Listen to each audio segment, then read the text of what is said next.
telomer, ini jenis kromosom berdasarkan fungsinya. Nah lalu kenapa bersusun? Ini kan kayaknya kan dari yang besar ke yang kecil. Ini tuh disusun oleh para ahli. Jadi bentuk aslinya kromosom kita tuh berserakan gitu katanya. Jadi oleh para ahli difoto lalu disusun seperti ini. Ini kan bentuknya juga nih, ada yang metasentrik, ada yang yang akrosentrik seperti itu. Jadi kenapa kok dari besar ke kecil? Ini karena para ahli yang sudah menyusunnya. Jadi aslinya kromosom tubuh kita tuh berhamburan aja bikin fotonya. Nanti kalau penasaran browsing aja. Nah kembali kita ke struktur DNA tadi.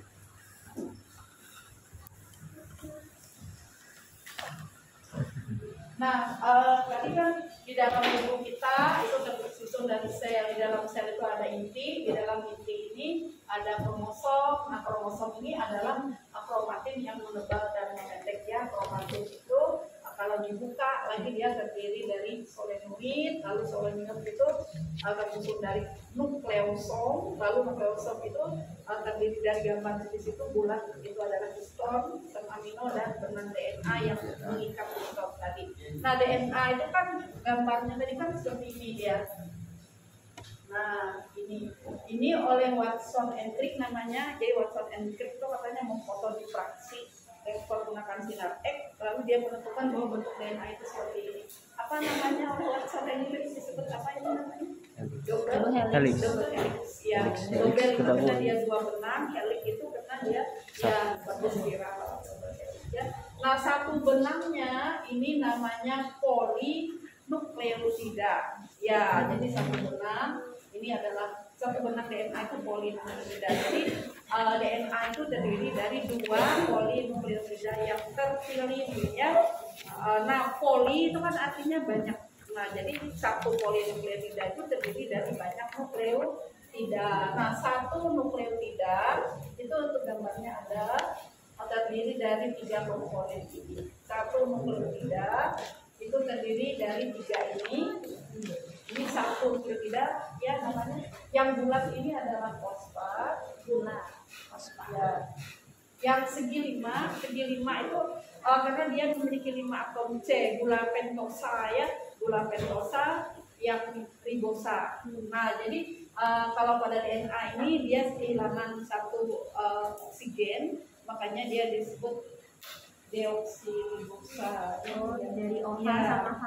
Ya, dia kekurangan satu oksigen, nah ini diganti. Ya, satu. Nah ini kan yang dilingkarin H ini kan harusnya dia OH seperti ini. Nah karena kehilangan satu oksigennya maka dia disebut dengan deoksiribosa. Jadi yang segi 5 ini gula pentosa yang atom C-nya 5 yang termasuk golongan ribosa dan kehilangan satu oksigen, makanya namanya gula deoksiribosa. Nah, itu kalau RNA nukleotida. Nah yang ini apa ini? Basa nitrogen. Ya, basa nitrogen. Jadi satu nukleotida itu komponennya fosfat, gula deoksiribosa dan basa nitrogen. Posisinya itu selalu gula itu di tengah ya. Ya karena dia kan ikatan kimia, nggak mungkin gulanya di sini nanti lalu basa nitrogennya di sini, nggak seperti itu. Karena itu kan ada gambar strukturnya ya. Jadi kenapa kita seperti itu? Karena ikatan belajar ini lagi.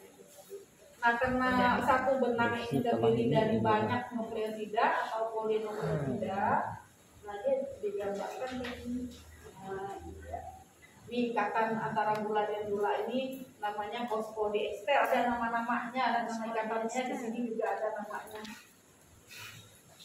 Ada 2 jalan di situ. Ada buat 2 juga. Ya sama. Kalau mau buat 3 juga boleh seperti ini dan sebagainya. Berarti ini polinukleotida yang tergambar di sini terdiri dari 3 nukleotida. Ini juga sama, berarti terdiri dari rangkaian nukleotida juga ya. Nah ini dibuat gambarnya terbalik seperti ini untuk menunjukkan bahwa yang ini tadi yang di anti paralel 135 dari 35, satunya dari 5 ketiga. Ya, itu yang di dogma sentral yang ini nah. Nah, yang kelompok kedua.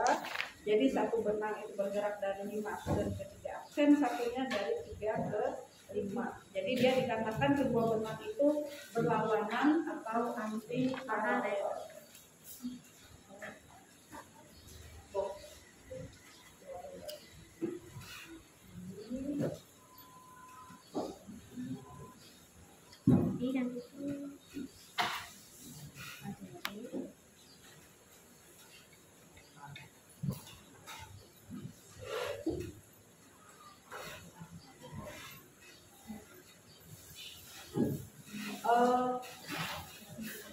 Kalau ini kan satu nukleotida ya, nah berhubungan dengan nukleotida yang ini dia dihubungkan oleh fosfat atau namanya tadi ikatan fosfodiester. Tetapi antara nukleotida di sini dengan nukleotida yang di sini, ini dia dihubungkan oleh ini.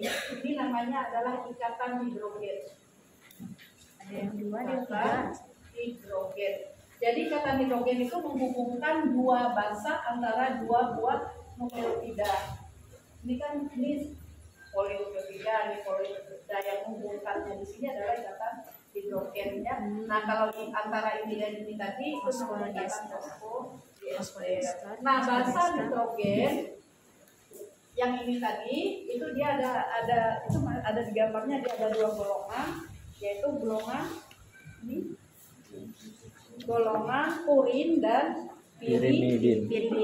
Purinnya terdiri dari apa itu? Guanin dan adenin. Ya. Kalau pirimidinnya timin sitosin. ya.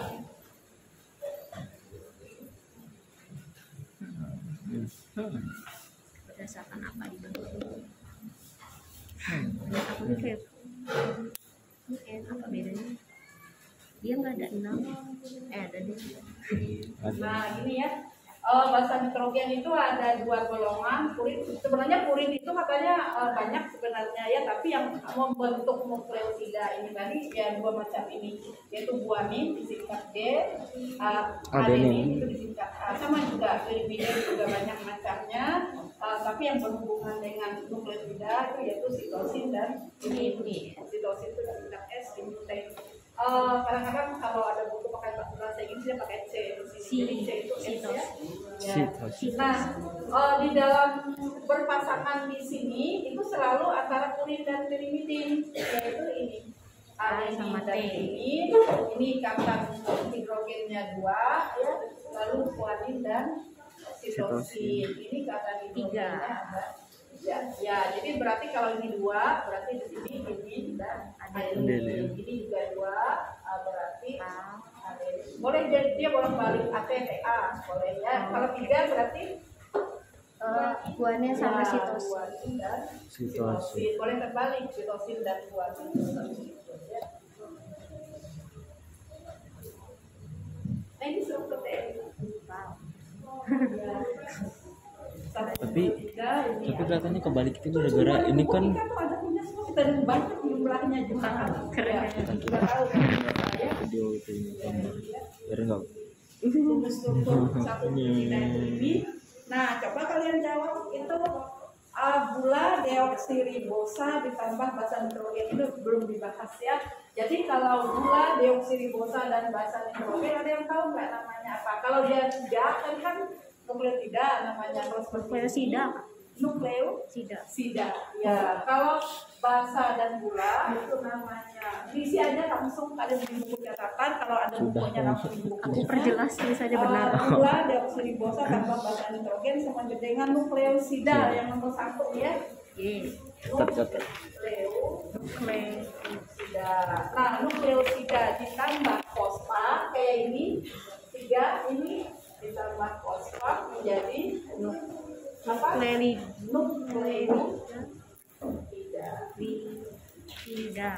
Nah, itu ya. Jadi nomor 1 itu nukleosida, lalu nukleosida ditambah gugus fosfat menjadi nukleotida. Jadi kalau digambarkan itu 3 komponennya, kalau digambarkan kayak ini, nukleosida.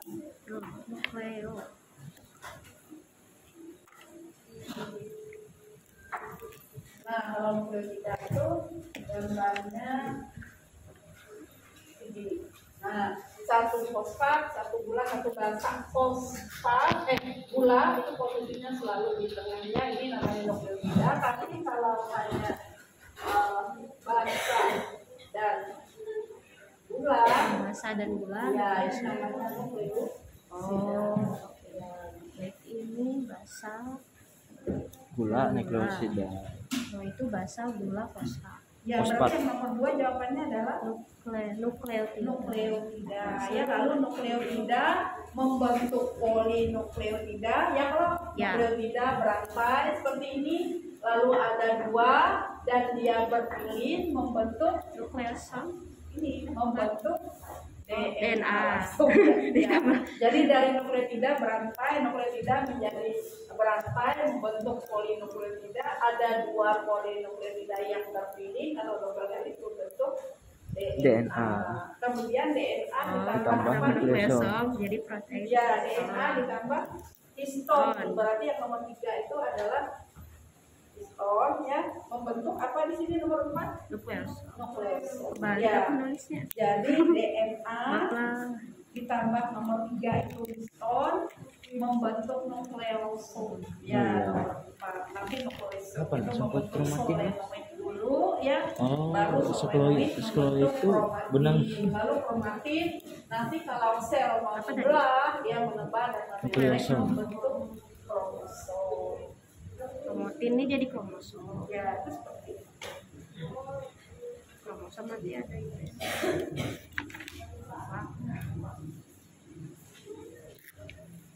Aku jauh. Udah kan? Ketik. Enggak udah deh.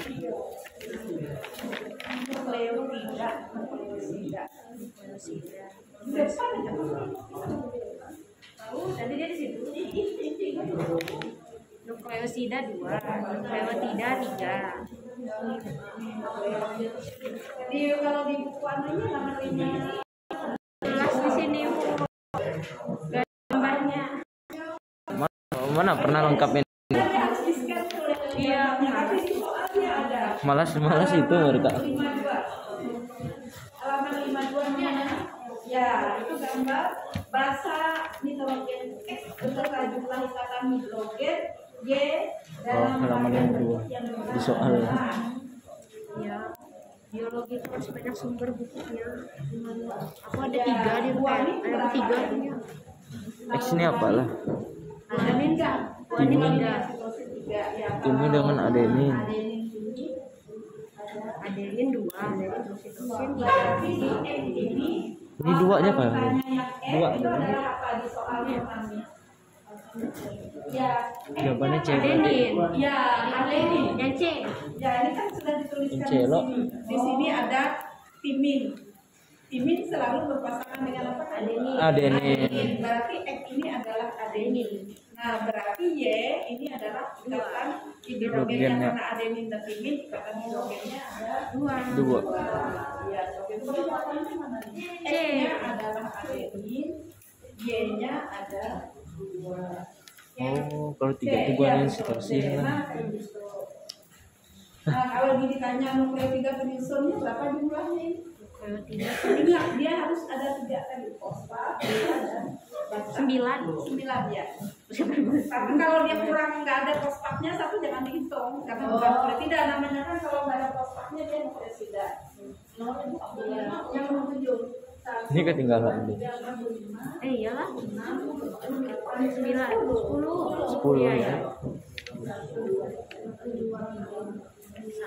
Ya, 10 nukleotida. 10 kamu. Iya, 10. Ya. Ini seperti ini dulu di ujian nasional salah satunya bentuk soalnya keluar kayak gitu ya. 3.1. Mana? Nah, lalu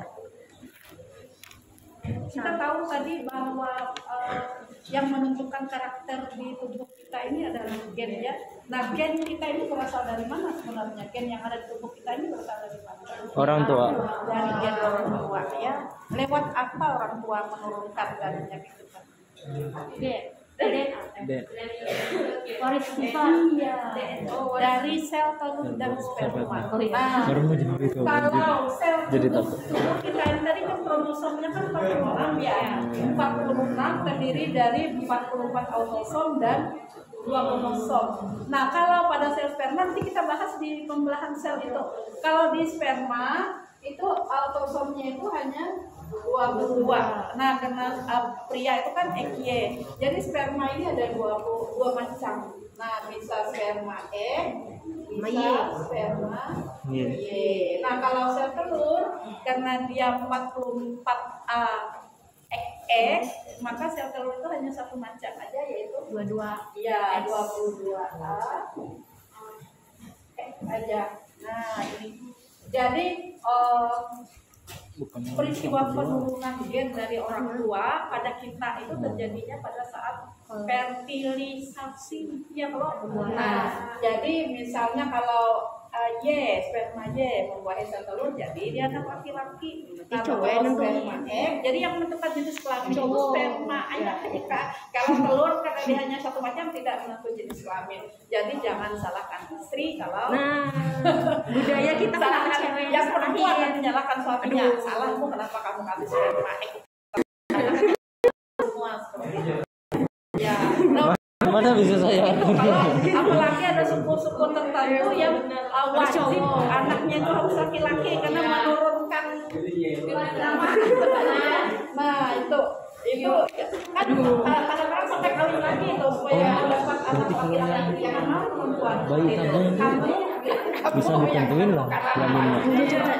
Ibu kan saya, ibu itu ya. Kalau bayi tabung kan nggak ada hubungan langsung, itu bisa ditentuin lah berarti di kelamin.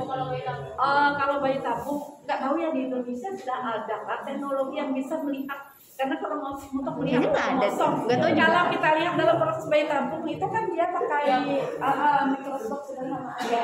Nah kalau dia untuk melihat kromosom itu mungkin perlu alat yang lebih canggih kali ya. Nah tapi kalau kalian suka baca-baca itu ada macam-macam itu nggak tahu ya apa ada dasarnya kah? Nanti kalau punya anak laki-laki itu harus banyak makan daging, ada kayak gitu ya, banyak makan sayur, lalu posisi hubungan Udah baca-baca dokter. makanya itu kalau kalian sudah berkeluarga nanti kalian supaya dapat anak laki-laki katanya ada makanannya, ada posisi atau apa gitu. Ya, ibu belum tahu apakah bayi tabung itu nanti bisa menentukan karena ini kan harus dilihat ini. Oh ini sperma X, oh ini sperma Y ya. Sementara dalam proses bayi tabung itu dia tuh jadi yang telur perempuan itu kan sebelum diambil sel telurnya itu kan dikasih hormon atau misalnya apa supaya dia banyak memproduksi sel telurnya. Ngeri dua, Nah nanti bayi sel tabung. telurnya diambil.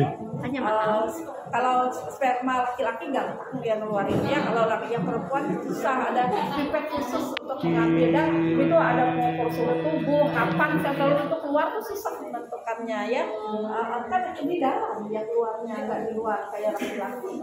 Nah jadi nanti kan banyak katanya sel telur yang diambil itu apa 2 apa 3. Nah nanti dari semua yang masuk ke sperma itu katanya karena bayi tabung itu pembuahannya di luar atau istilahnya itu in vitro ya, fertilisasi in vitro karena berlangsung di luar tubuh. Nah itu kalau sudah nanti sel telur diambil dikasih sperma di situ nanti terjadi fertilisasi itu diseleksi lagi sama tim dokter itu mana zigot yang bagus yang akan kembali dimasukkan ke rahim si ibu ya. Parah, Cok. Makanya kadang-kadang kalau dia Dari yang terbaik. kembang itu dimasukkan 2 3 ya embryo yang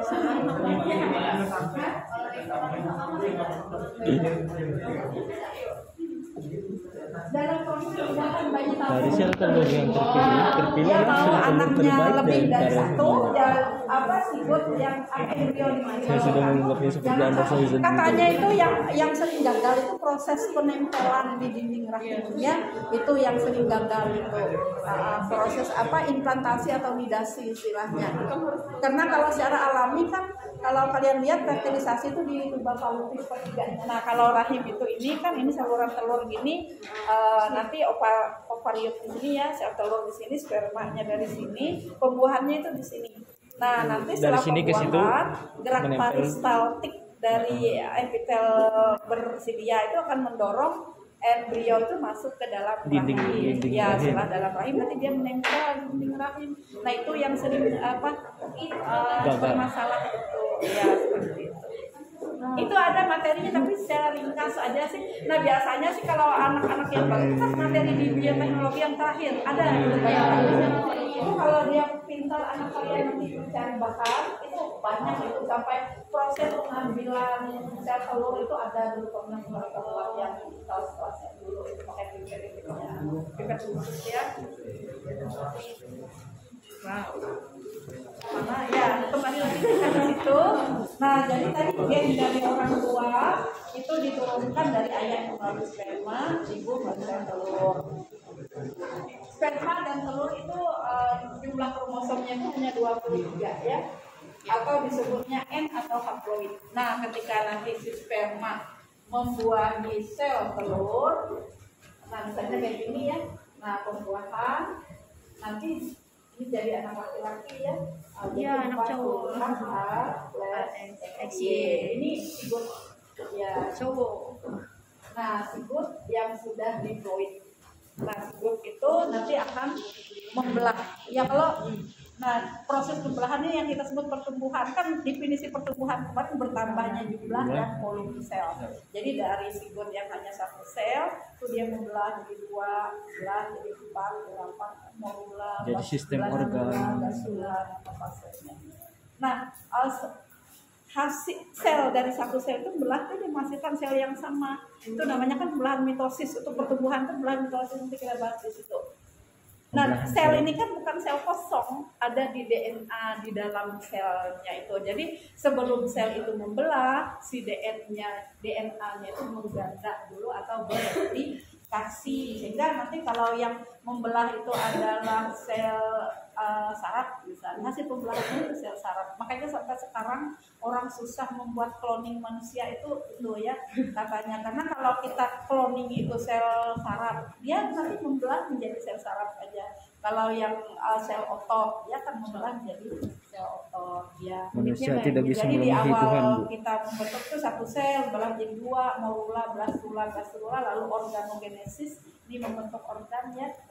Nanti kan yang teringat enggak masih yang bahwa embrio kita itu terdiri dari 3 lapis triploblastik dalam mata ininya ya, ada ectoderm, ada mesoderm, ada endoderm. Yang ecto itu yang bentuk segala kulit, nanti ya rambut, kemudian yang meso itu yang saluran-saluran, darah, pencernaan dan sebagainya. Nah itu kalau sudah terbentuk itu dia membelah akan membentuk sesuai itunya, sel saraf membelah membentuk sel saraf, sel otot membentuk sel otot seperti itu ya. Nah sebelum sel itu membelah, DNA-nya dulu membelah. Makanya kalau kita lihat itu belahan sel itu intinya dulu membelah, baru sitoplasmanya membagi, lalu dia menjadi 2 sel. Nah sebenarnya pembelahan inti itu adalah terjadi pertama itu adalah proses penggandaan DNA itu ya. Makanya kalau manusia itu pasti nanti anaknya itu manusia, nggak mungkin manusia ya, karena katanya DNA memiliki sifat baka ya. Sifat baka itu dia kecil sekali kemungkinannya itu berubah. Nah, kalau terjadi perubahan itu yang istilahnya mutasi nanti. Ya, nanti ada juga materinya. Jadi kalau si DNA bermutasi, karena DNA ini kan anggap aja kecil karena dia bagian dari kromosom ya, bisa berdampak ke individu yang mengalami mutasi DNA, bisa juga tidak. Tapi kalau sudah kromosomnya yang berubah itu pasti sudah berdampak ke individunya. Contoh yang paling gampang itu ada anak yang menderita sindrom Down. Sindrom Down itu apa? Kromosomnya bertambah ya. Bertambahnya itu di autosom nomor 21. Harusnya kan setiap kromosomnya nomor 1 itu 2. Karena dia diploid nomor 2. Nah, di autosom nomor 21 ada di bukunya ini ada. Lihat. Jadi di autosom nomor 21 itu dia nambah 1. Jadi anak itu ya jadi Down, sindrom Down itu. Nah, ini dia. Nah. Lucu ya. Nah, itu. Ya. Sama yang tadi ya. Sama, ya seluruhnya itu sama. Jadi itu ya karena kesamaannya itu karena ada penambahan di autosom nomor 21 proses dalam metabolismenya itu kayak bikin gitu. Sehingga kan makanya istilahnya dia sebut nampaknya itu mongoloid gitu karena bentuknya seperti itu. Dan tingkatannya beda-beda makanya ya. Ada yang sindrom Down, tapi yang kebanyakan sindrom Down itu ya kayak anak kecil aja sih yang dia sudah besar ya. Tapi ada katanya sindrom Down yang orang tuanya itu dengan para ahli itu tahu kelebihannya, malah ibu pernah dengar tuh ada yang jadi dosen di Oxford orang dengan sindrom Down ya. Tapi yang kebanyakan ibu temui orang dengan sindrom Down itu ya kayak anak kecil aja ya, karena IQ-nya itu terbatas sampai berapa gitu aja, nggak bisa sampai normal. Ada kekurangan, ada kelebihan. Ya itu paham ya. Kalau dibina dengan benar. Iya. Nah, jadi kembali ke sini. Oke. Nah, makanya ibu kemarin tuh sebelumnya kan ibu minta selain sintesis protein itu kalian buat videonya, replikasi DNA ini dibuat juga videonya supaya kelihatan bagaimana prosesnya. Nah, secara ringkas itu ada ya sudah ibu anukan juga di sini dia posisinya di halaman pertama di bawah judul hereditas, itu kalian bisa lihat nanti. Ini untuk jawaban pertanyaan juga. Bagaimana proses replikasi DNA. Ada 3 sebenarnya itu hipotesisnya ya. Ada konservatif, dispersif, sama semi konservatif. Itu beda, nanti bisa dibaca di bukunya. Ini gambarnya. Nah, ini gambarnya ada yang sudah dianukan. Nah, secara teorinya itu ada di halaman ini. Nah, ada di halaman masih halaman depan, halaman 28. Replikasi ini. Ya. Kalis. Nah, replikasi DNA itu dimulai dari dia kan spiral ini awalnya itu dia lurus, ada enzimnya untuk meluruskan gitu. Jadi banyak enzim di sini. Jadi ketika dia berupa spiral itu lalu diluruskan, setelah lurus itu lalu putus di ikatan hidrogennya ini sehingga dia menjadi dua benang DNA yang terpisah atau menjadi polinukleotida ya. Nah, ini dia ngomong. Nah, ini terpisah menjadi 2, lalu masing-masing yang satu itu tadi menjadi pola cetakan katanya. Ya, membentuk rantai baru. Kan dia dari satu rantai dibelah menjadi 2. Nah, lalu masing-masing rantai ini menjadi pola cetakan sehingga terbentuk 2 rantai DNA baru yang identik katanya, yang sama. Jadi dia memiliki kecepatan yang tinggi, akurasi yang sangat tinggi. Ya kalau sampai berubah ya itu tadi mutasi namanya ya. Jadi ini sama persis. Nah, lalu ada 3 hipotesis ini dari gambar ini kelihatan ya. Yang ini konservatif itu benang induk itu tidak membelah. Tidak tertutup ya, tidak ada teorinya bisa kalian baca. Nah, kalau yang dispersif itu benang induknya putus-putus sehingga benang baru yang terbentuk itu belang kayak gini. Ada yang hitam ini adalah benang asalnya induknya, yang putih itu adalah benang baru yang terbentuk. Nah, yang semi konservatif ini yang banyak dianut oleh para ahli yang sudah dibuktikan dengan eksperimen ya, yaitu tadi jadi benang induk itu membelah dulu menjadi 2, lalu dia bertindak sebagai pola cetakan untuk membentuk benang baru sehingga setelah selesai replikasi terbentuk 2 benang DNA yang persis sama dengan induknya. Itu sebagai teorinya ya, bisa dibaca. Ini sudah lumayan capek. Ya, jam berapa sekarang? Belum selesai Bu? Ya, lagi. Sebentar lagi. 45. Masih berapa menit lagi? 20 menit. 20 menit. Ya. Oh, berarti nanti aja Ibu menjelaskan. Jadi setelah mereka presentasi, nanti Ibu jelaskan tentang yang proses sintesis protein itu tadi. Ini silakan kalian kalian jawab sampai waktunya habis. Dari yang sudah di ini, yang nomor 1 tadi sudah kita bahas 1A ya, ya 1B 2 macam basa nitrogen. Kalau purin tadi apa? Adenin dan guanin. Kalau ibu hafalnya kubu A gitu, kubu A purin terdiri dari guanin dan adenin. Kalau pirimidin bagus.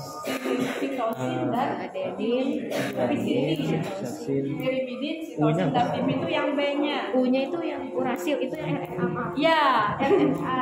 Ibu belum bahas perbedaan ini DNA dan RNA. Kalau DNA ini double, kalau RNA dia hanya single. Ya, single strand istilahnya, satu benang aja. Lalu gulanya, kalau ini tadi deoksiribosa, kalau dia RNA itu gulanya Ribosa. ribosa. Ya, ada gambarnya ya di ini. Yang cari helix satu nih. Nggak ada. Nah, ini di halaman 34. Nah, ini itu bedanya. Tadi kan kalau di DNA ini H aja. Nah, ini dia bedanya. Kalau di DNA itu H aja, O-nya nggak ada, makanya deoksi. Kalau di RNA itu OH di sini. Makanya namanya ribosa, ribonukleik asid atau ARN, asam ribonukleik. Dia gulanya ribosa. Kalau DNA tadi gulanya deoksiribosa, kalau RNA gulanya ribosa. Fosfatnya sama ya. Lalu bahasa N-nya yang beda pada Urasil. ya urasil itu mengganti Timin. Timin. Ya, ini kalau pada RNA dia Urasil. ya urasil. Khusus pada RNA bahasa nitrogennya tuh suak gitu untuk menghafalnya ya, suak. Suak itu sitosin, Urasil, adenin, guanin. Ya. Kalau dia DNA itu setak. Setak sih ya. Sitosin, timin, adenin, guanin. Beda-beda. Setak suak ya. Jadi ini untuk menjawab yang nomor 2 D. Berapa jumlah nukleotida di gambar? Ada berapa? 1, 2, 3. Ada berapa? 5, 6. Ini. Oh 2. Kok 2? 4. 4. 1. Ingat satu nukleotida tadi kan satu fosfat, satu gula, satu basa. Nah, ini kan berarti dia ada 4. Ya. Ya silakan dijawab dulu sama Ibu nilai Ibu. Oh iya, Ibu oke dulu lagi. Ya Ibu. Nah, ya, Mas, kalian